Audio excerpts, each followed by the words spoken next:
Good morning, good afternoon, good evening. Yesterday, we were discussing a video from Tinashe Jonas, in which he was alleging that the late Morgan Tsvangirai party, the MDC, when it was formed with the help of ZANU-PF for the purposes of undermining that new party, the MDC. This was just one way of ZANU-PF trying to make sure that the regime stays in power until donkeys grow horns, as some of its leaders are in the habit of posting. This has been a running theme in Zimbabwe. Zimbabwe is a failed state because we've got a dysfunctional political system. ZANU-PF's number one commitment in 1980 was not to create a healthy and functioning political system. Its focus was making sure the regime stays in power at all costs. This is in stark contrast with other nations, notably Botswana and South Africa in the region, whose founding fathers were committed to creating a political system that worked for all. ZANU-PF did not have that intention. So you'll find in Botswana and South Africa, you have got functioning institutions independent of the political influence, because they're supposed to serve the state, not the party. Whereas in Zimbabwe, we have seen institutions being corrupted for the purposes of promoting ZANU-PF hegemony. In Zimbabwe, notably the army, the war veterans, have openly defended the de facto one-party state. Tonight, we'd like to take up that theme and follow on it. And what better way to do it than with the help of the former president of Botswana, Ian Khama. I'll just play a video clip of him expressing his views on this matter. We are just stuck in this rut whereby leaders still continue to try to prolong their stay in power. Yet they are not people who have brought any significant difference to the lives of their people. It is all about themselves. And those who have done it, you can see in many instances, apart from changing the constitutions, they will go to the extent of rigging elections. They will detain, or they arrest and detain opposition leaders. They will ban opposition parties. They will rig elections. Museveni in Uganda as an example. I mentioned Paul Biya, Yes. who's 93 years old. And Paul Kagame as well. He's been there, 26 years. And he changed, Paul Kagame, he changed the constitution in order to stay longer. You will never find, it's like if I give an example, when you see there are military coups. Welcome to the program, Ben. Good day to you and good day to our viewers. Thank you for joining us. This is the problem that we are experiencing in Africa. I would want to start by saying our idea of democracy and the way then we practice it is totally wrong or incorrect from the definition, the true definition itself. Most African countries believe that democracy is holding elections, be they free, fair, flawed, it doesn't matter. As long as there is some form of election, it is good enough. And unfortunate part is a lot of people or a lot of African citizens actually believe that holding any election is also good enough. They will participate no matter how flawed it is. So we are now at a situation where we are being dealt or being given the far less than what democracy expects. And we have actually gone to an extent of settling for it. That is not democracy. I think, once we get the definition of democracy, what is democracy? Then we can then benchmark the true version to what our respective governments are dishing out. I think that is where our problem is. We do not understand what democracy is,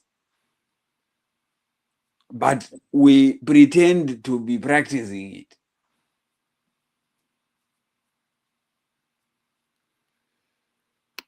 Just want to remind those of you out there who would like to join us and would like to hear your views on this matter. You can join us if you use the link on your screen there, and we'll add you on. To come back to what former President Khama was saying there, he talked of the various ways African leaders have devised to stay in power.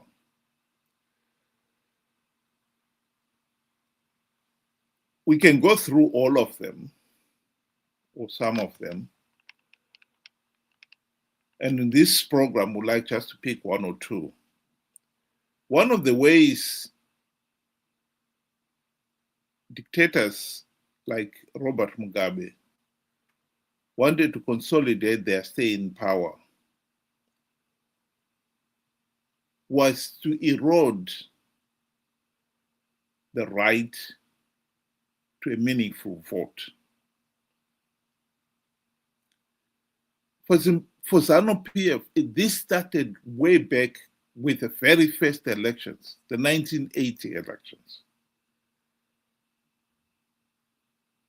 Whilst at the Lancaster House talks, all parties had agreed that to allow a meaningful, free, fair electoral process, the freedom fighters will be withdrawn from the field to designated assembly points. ZANU-PF signed to that agreement. But by the time they returned back from UK back to Zimbabwe, they had already changed their minds. ZANU-PF operatives remained in the field throughout the campaign. Some, yes, were withdrawn and sent to assembly points, but a significant number remained in the field. And not only that, their campaign message to the people was that ZANU-PF will continue the Bush war if the party does not win the election. One man, one vote was thrown straight out of the window with that. Of course, the rural people particularly, who had endured the worst of the War of Independence, wanted the War of Independence to end. And so naturally they fought to end the Bush War. Little did they know that that was not good enough. That allowed ZANU-PF to get into power. And within 3 years, the party was back on a war footing. ZANU-PF launched the now infamous Gukurahundi.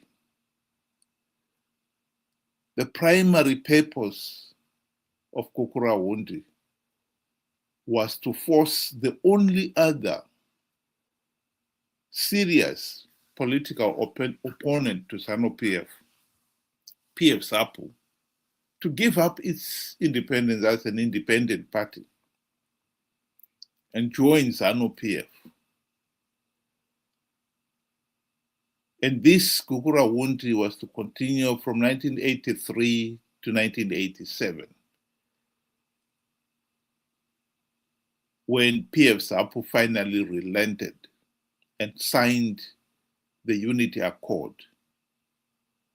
And that cleared the way for Mugabe to impose the de facto one-party state that has remained in the country to this day.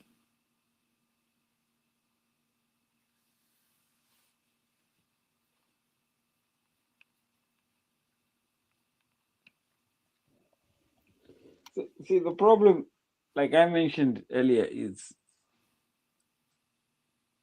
our definition of democracy and our practice of it is completely the opposite of the true nature of democracy. I mean, we don't have to go far and start, describing democracy like how it is done in the Western countries and so forth. We just have to go, to our neighbors, Botswana, South Africa. When South Africa held their elections, and everybody was inside the command centers. The videos are there on YouTube and on social media, those that want to go and see. Everybody had their little stations built within that command center. And as results were coming in, everybody was busy doing their tallying and all sorts of, business within their, election business within there. You could make a head or tails of what was going on. It was well organized. Everybody was doing what they needed to do. And when it came to the official announcement, everybody understood where the numbers were coming from. Then you come back, a good example is the 2008 election. People voted in those elections. For some reason, it took 1.5 months just to count plus or minus, 5 million votes. 2.5, almost 2 months just to do that counting. And up to this day, nobody knows where the presidential result, ballots are counted and who counts them, and the whole process. Nobody knows, including the opposition itself. Now, I was asking the opposition, I'm not sure, last year or sometime early this year, do you actually know what exactly happens? They do not know. Everything is done in secret. All you are just given is, this one got that much, we have sworn in this guy. And you look at it and you compare the two to say, these are countries that are next door neighbors. They are doing, or they're practicing, the so-called same thing. One, you can see what is being done and everybody is accepting it. We saw South Africa had no, outright winner, and, coalitions had to be formed. It was a peaceful South African process. Zimbabwe can never do that. So then now you ask a question, what is the difference, between South African democracy and Zimbabwean democracy? Because clearly there is a difference. There has to be a difference.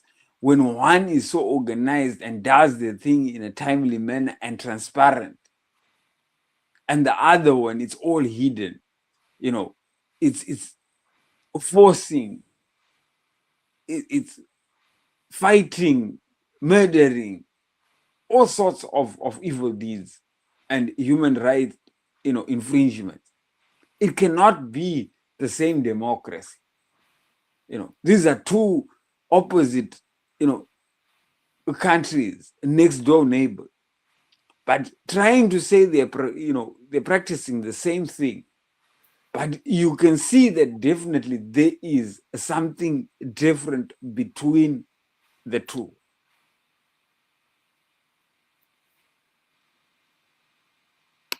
I did say that in 1980, ZANU-PF operatives remained in the field and were telling the rural people in particular that if ZANU-PF does not win the election, the Bush war would continue. ZANU-PF has always maintained that the rural people are its stronghold. The regime has maintained an iron grip on the rural people. One of the ways it has done so was denying the rural people the right to own even a few square feet of land on which their mud hut is built. This was not a new policy dreamed up by the regime. This is a policy inherited from the former white colonial rulers. In the 1970s, Ian Smith was given an economic plan concerning the rural people. And the plan was very simple and very logical. If you give these people in the rural areas the title deeds to even an acre or two of land on which their mud hut stands, it'll give them the confidence to build a better structure, a decent homestead. They'll be able to improve those 2 acres by planting fruit trees, digging wells, and improving their standard of living. Ian Smith said no. His argument He feared that economically empowering the blacks in the rural areas would lead to political empowerment, because they'll be demanding political rights next. Interestingly enough, the same proposal was given to Robert Gabriel Mugabe after independence, and he too rejected it for the same reason, for the same selfish reasons. Here is Margaret Dongo speaking on that subject. They have wrong priorities, especially the current government. How can you go and build an airport which services a few people, and the majority are the elite and the so-called investors? Look at the rural. I made you come to interview me because I wanted you to have the experience of the roads that we are using. If we go today to our hospital there, you feel pity with that's a hospital in a rural area. If we go to our clinic, you feel pity. We have no piped water here. Do you know the reason why the rural people vote for ZANU-PF? One, they're intimidated. Two, the policy is that the rural people should remain poor and subservient to the government. They should remain poor, because if they remain poor, they continue singing the song for their master. This is why these people have been impoverished. It's for a reason. Because at the moment, if you economic empower these people, they'll go out of hand. ZANU-PF will never have control over them.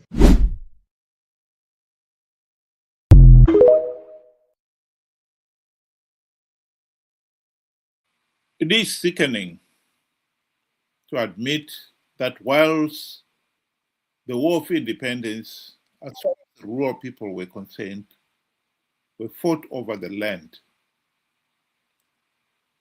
it's now 46 years after independence. The rural people are still being denied title deeds to even a few square meters of land. A few people in the rural areas have tried to build decent homesteads for themselves. The regime has followed it up and demolished those homes on the grounds that those people did not have title deeds on that piece of land, confirming this ridiculous, oppressive policy to keep the rural people poor and dependent on the regime. That is one of the cynical ways ZANU-PF has managed to retain power all these years. 46 years and counting. And meanwhile, the ruling elite have allocated farms, vast farms for themselves, for which they have title deeds. Their cronies and their children are allowed to have ownership of vast tracts of land. And yet the rural people continue to be denied the right to own a few square meters. The right to own property is a fundamental right. And in the case of Zimbabwe and the rural people, it is the basis. You give them the title deeds to the land, and Ian Smith was right. You will have given them a foot on the economic ladder on which they can claim, from which they can climb and claim other rights, including the right to a meaningful vote. ZANU-PF has deliberately denied them for that reason. The regime retains a stranglehold on the people. The rural people, millions of them, and 60% of the electorate in Zimbabwe, are no more than medieval serfs in Europe who owned nothing and were forever beholden to the overbearing landlords. We are in the 21st century, and we still have serfs in Zimbabwe. And the policy is deliberately being enforced for the sake of retaining ZANU-PF in power.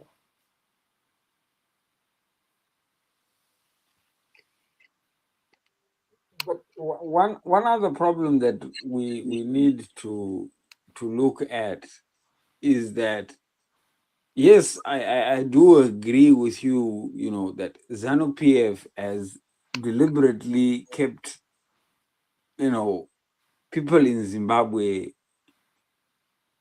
impoverished so that they can keep them at arm's length, that they cannot empower themselves and you know, lest they spread their wings and fly and see, you know, the horizon. That much I agree. But the first way one can find freedom is by freeing up their mind. Look, there is nobody in all these failed states across Africa that do not know that their governments or their respective governments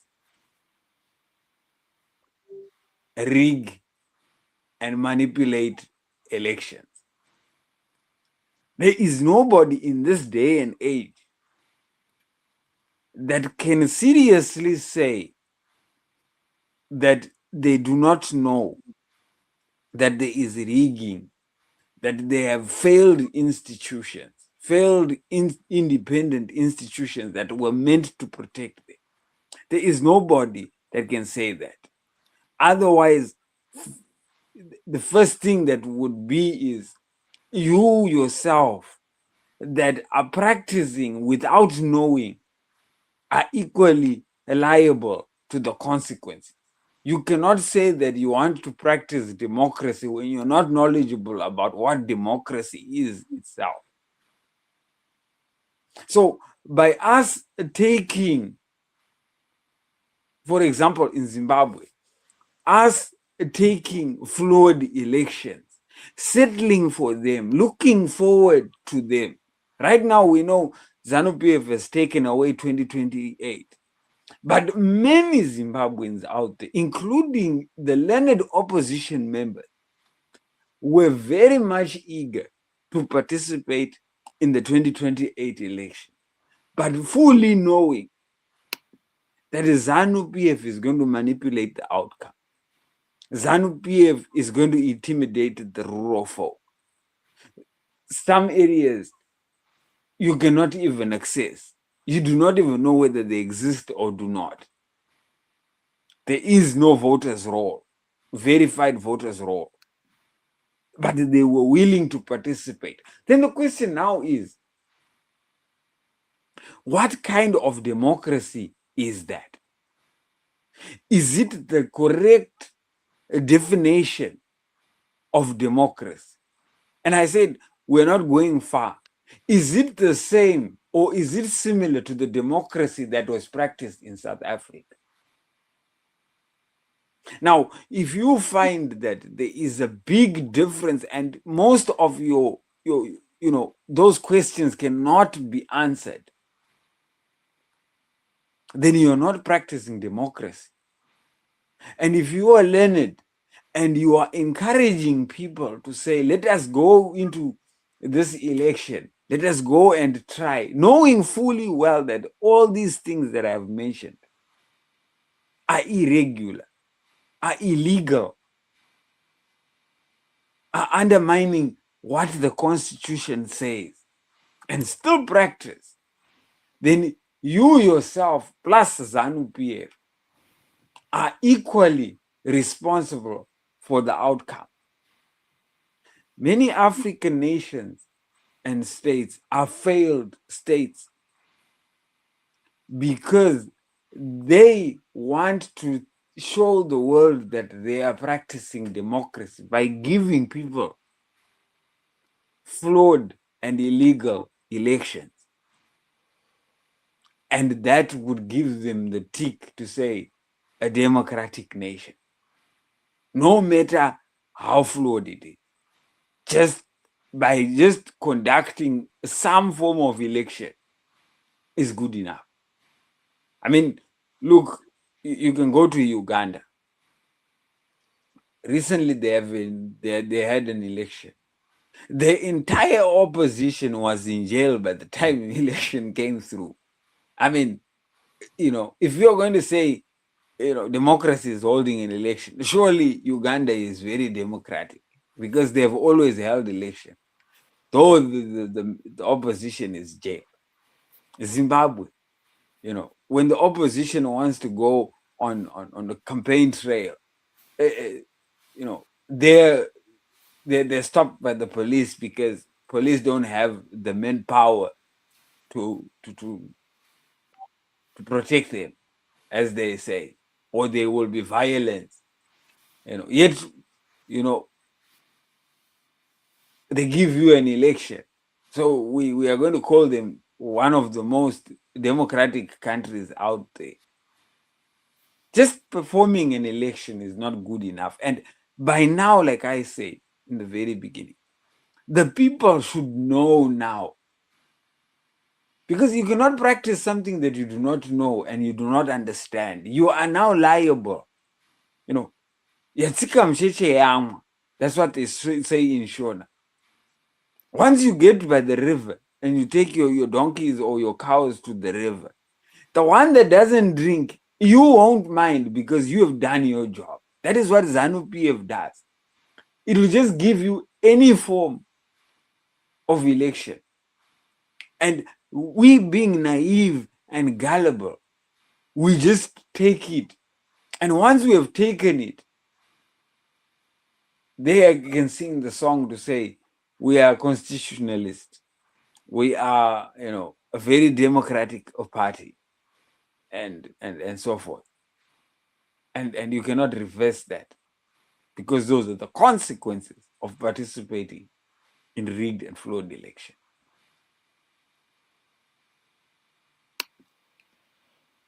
I'll just play the last bit of the video clip where former president of Botswana is commenting on in this case now, more on the consequences of failing to hold free, fair, and credible elections and extending one's stay in office beyond without the democratic will of the people. On the continent. Very soon you will find the regional body suspending the membership of that country because of the coup. The AU also will come out very quickly to suspend that country. But you would say, okay, but then what led to the coup? Those leaders themselves engaged in human rights violations, violated the rule of law, amended their constitutions, all the type of things which have crowned them as dictators, very autocratic leadership. And yet the regional bodies say nothing. The AU says nothing. And then when the soldiers say, no, because of all these things you've been doing, we are now taking over. And you'll find that initially, not long afterwards, you'll see the people rejoicing that that leader has been removed. Yes. But the unfortunate thing is that the military then, once they come into power, then they too start enjoying power and not wanting to hand over. There's a club that these leaders belong to. There's solidarity. They're sort of thinking that, well, one day if I want to do the same thing, I will not expect my neighbor, my colleague, to be criticizing me. Yes. So let me just keep quiet. We are just stuck in this rut whereby leaders still continue to try to prolong their stay in power. Yet they are not people who have brought any significant difference to the lives of their people. I think that says it all. We are truly stuck in a rut. Because we are now caught up in this situation where those in positions of power and authority in the country, in this case here, take for instance, the ZANU-PF and the opposition, they are now responsible for the dictatorship. In the case of Zimbabwe, as we discussed yesterday, ZANU-PF has created an opposition that is corrupt, incompetent, and utterly useless. And it has been conniving to help keep ZANU-PF in power. Indeed, it's no exaggeration to say MDC CCC has been ZANU-PF Team B in all but name, playing for Team A to win and for Team A to have legitimacy. We look outside Zimbabwe to the region itself, SADC, and the continental body, AU. As much as there have been occasions when SADC have stepped in and stopped the rot, notably in 2008, they have turned a blind eye, as former President Khama is trying to explain there. African leaders have become a club where they turn a blind eye to the wrongdoing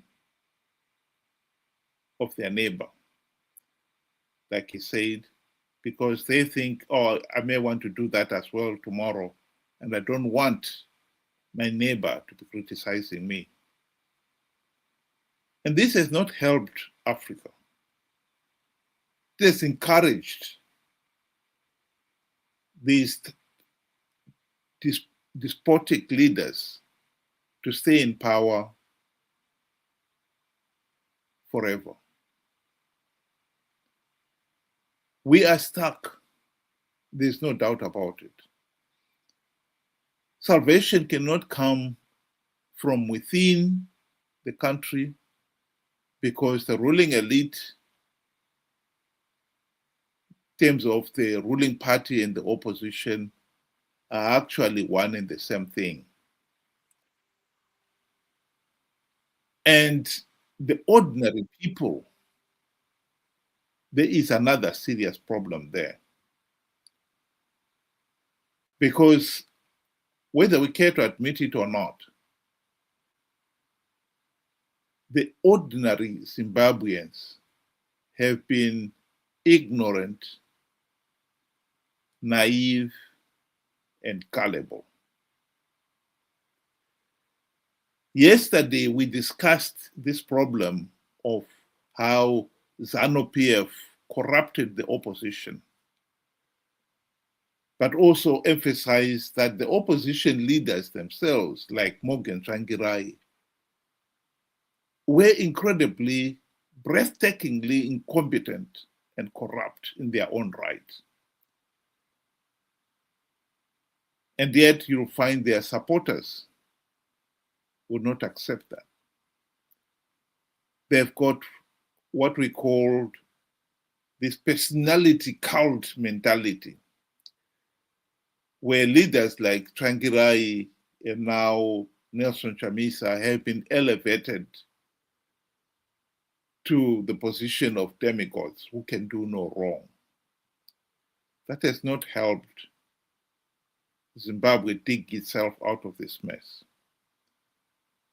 It has only helped perpetuate the system. We have on many occasions talked about the likes of Nelson Chamisa lying to the people, promising them that he was going to win, they should participate in the elections, because he has plugged all the vote rigging loopholes, only to turn around and admit that ZANU-PF rigged the elections. And this has happened in 2013, happened again in 2018, and most recently, 2023. When you have got an electorate that are refusing to see the reality on the ground, you know you've got a serious problem. Here is Nelson Chamisa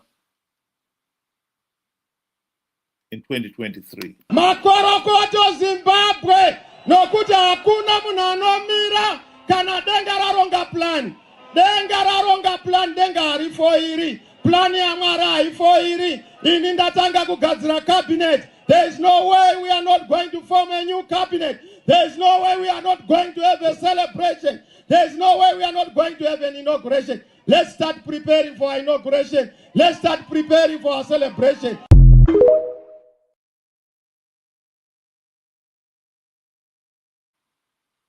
Chamisa was lying. Chamisa lied to the people. He lied that God was in it. And yet, even now, with all that information, mountain of evidence, you'll find there are many people out there who refuse to accept that Chamisa is a liar and a conman. That is the tragedy of Zimbabwe.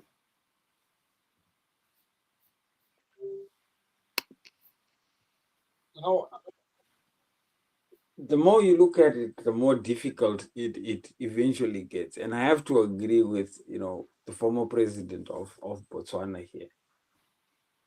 You are now looking at most countries in the region, let's talk of SADC, that are practicing this so-called version of their own democracy, where they give people elections, but how they conduct the elections, the violence, the vote rigging, the aftermath, and so forth. The region is no longer clean. You are now getting leaders that are dictators that have turned democracy all upside down, and nobody now can stand up and call the other to order. I remember, former president of South Africa, Thabo Mbeki, said when Zambia's former president, Chiluba, wanted to change the constitution for him to have a third term, as SADC, they had to sit down and look to say who is the most cleanest amongst us, such that we could look for him and send him, to go and talk on our behalf. And that was a long time ago. Now, if you were to look at the current situation within SADC, just recently we had, elections, Mozambique, Zimbabwe, Tanzania, and we saw what these people did to their citizens, how they conducted the elections and the aftermath and the results and everything, how they killed people. The question now is, if we were to look for the most cleanest amongst them, it's now incredibly difficult. You can only now look within the SADC region. Maybe you can look at maybe Zambia and or Botswana. The rest are tainted. The hands are bloody.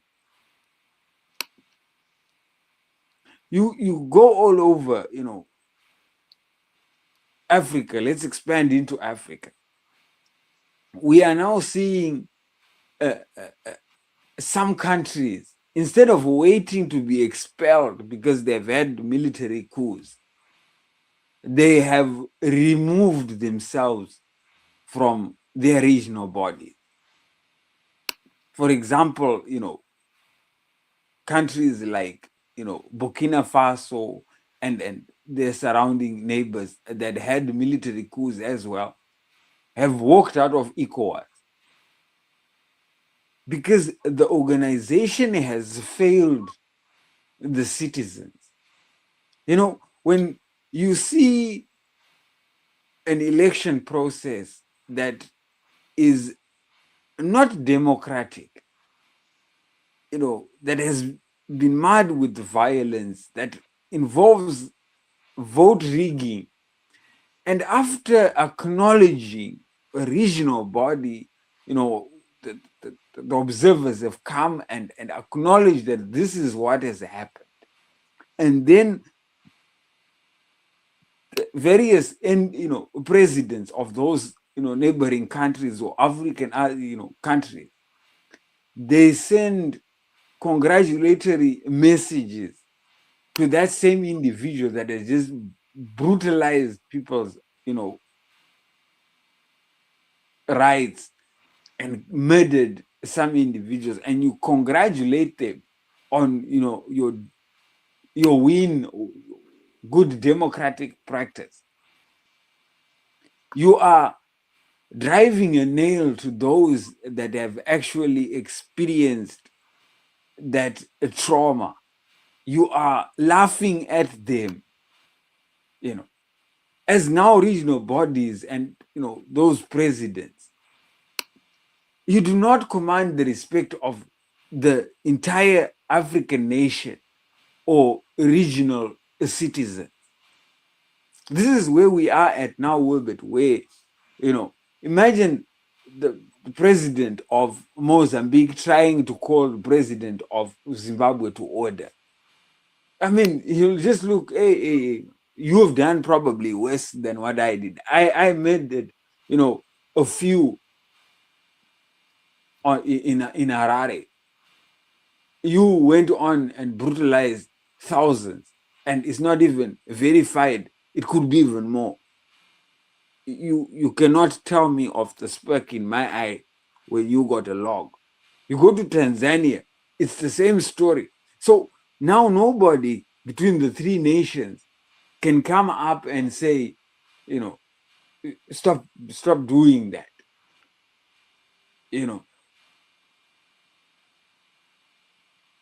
We are in a state of chaos. We are in a state of no rules, no regulations. Everybody is doing whatever they want. And then you then laugh at the idea where, how far-fetched some,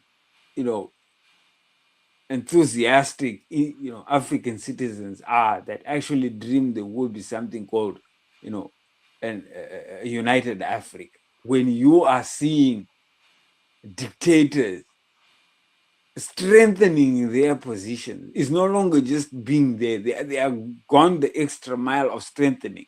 We are seeing ZANU-PF on Curb 3, where now they have totally removed any meaningful or any little democracy that was in play, and have completely barricaded that door. nobody can vote for the president anymore. They have extended, their own term. They can extend it again and again. This is the levels that we have reached. And unfortunately, our, African body, our regional bodies have been seeing this develop and are still quiet about it. It's only going to get worse, in my opinion. Nobody, we spoke of who will guard the guard. This is the state that we are at. Who is going to tell the other to say, what you're doing is bad when you have just equally done the same or even worse?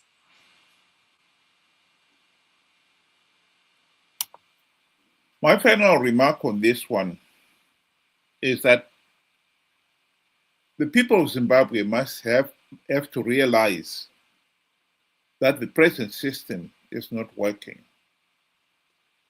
You have to acknowledge it yourself. Don't expect the leaders to spell it out for you, because the leaders are benefiting from the status quo. There's got to be a conscientious effort by the citizens themselves to stand up and say, no, the system is not working, we need to change it.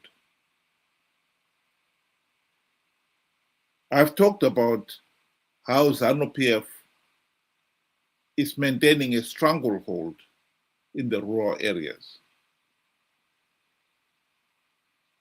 You may not live in the rural area, but many of us have got relatives still who live in the rural areas. The political system is designed to keep ZANU-PF in power by making sure that those in the rural areas are held to ransom. It is incumbent on all of us to make sure that does not happen. If we are serious about having a healthy and functioning political system, we should not tolerate a situation where a significant number of the electorate are being held to ransom.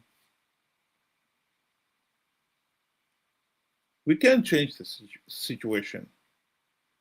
It is within our power to change it. We need to change it if we are ever going to get out of this mess. Thank you very much. Have a good night.